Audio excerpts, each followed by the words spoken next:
Hello everyone, सम्पूर्णमा नमस्कार। आज हामी मिन्नानो निहुन्गोको भोकाबुलरीहरू चाहिँ पढ्न गइरहेका छौँ। आशा छ यस भिडियो मार्फत तपाईहरुलाई निकै सहयोग मिल्नेछ। ल त अब ढिला नगरी भिडियो सुरु गरौँ है त।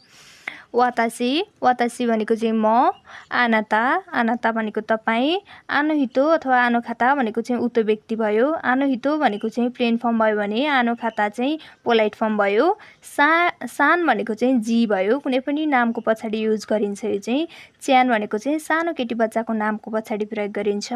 कुन भनेको चाहिँ सानो केटा बच्चाको नामको पछाडि प्रयोग गरिन्छ। जिन भनेको नागरिक, कुनै पनि देशको नागरिक हो भन्नुपर्दा चाहिँ जिनको प्रयोग गरिन्छ। सेन्सेई भनेको चाहिँ शिक्षक शिक्षिका भयो।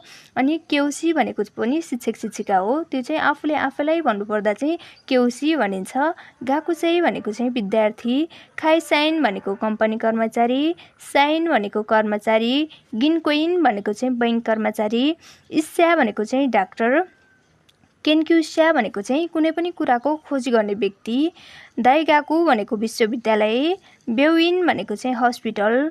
दारे दोनाता भनेको चाहिँ को भयो। दारे भनेको चाहिँ प्लेन फर्म भयो भने त्यसको पोलाइट फर्म चाहिँ दोनाता हुन्छ।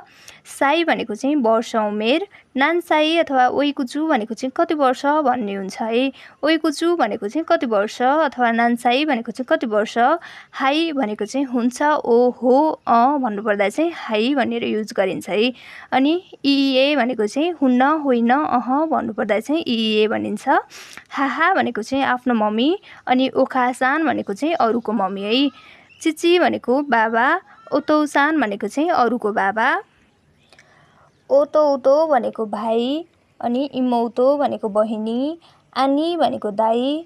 आने भनेको दिदी। स्युफु भनेको चाहिँ हाउसवाइफ। नौमिन भनेको कृषक। हाजिमे मासिते भनेको आफ्नो परिचय दिँदा पहिलोपटक भेट्दा हाजिमे मासिते प्रयोग गरिन्छ। अनि खाराकी मासिता भनेको बाट आएको। नेपारू खाराकी मासिता भन्यो भने चाहिँ नेपालबाट आएको हो है। अनि दोजो एरिसुको ओनेगाइसिमास भनेको चाहिँ भेटेर खुसी लाग्यो। सिचुरेसिमास भनेको चाहिँ एक्सक्युज मी, कसैलाई केही कुरा भन्नुपर्दा चाहिँ एक्सक्युज मी भन्नुपर्दा चाहिँ सिचुरेसिमास भनेर युज गरिन्छ।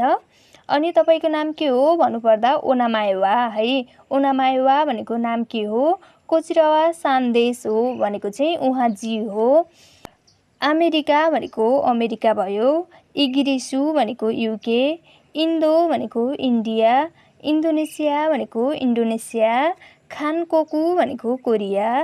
ताई भनेको थाइल्यान्ड। च्युगोकु भनेको चाइना। दोइचु भनेको जर्मन। निहोन भनेको जापान। बुराजुरु भनेको ब्राजिल। कोबे बेविन भन्यो भने चाहिँ कोबे हस्पिटल हुन्छ, हस्पिटल भनेको बेविन हो। अनि साकुरा दाइगाकु भनेको चाहिँ साकुरा विश्वविद्यालय भयो। फुजी दाइगाकु भनेको चाहिँ फुजी विश्वविद्यालय भयो।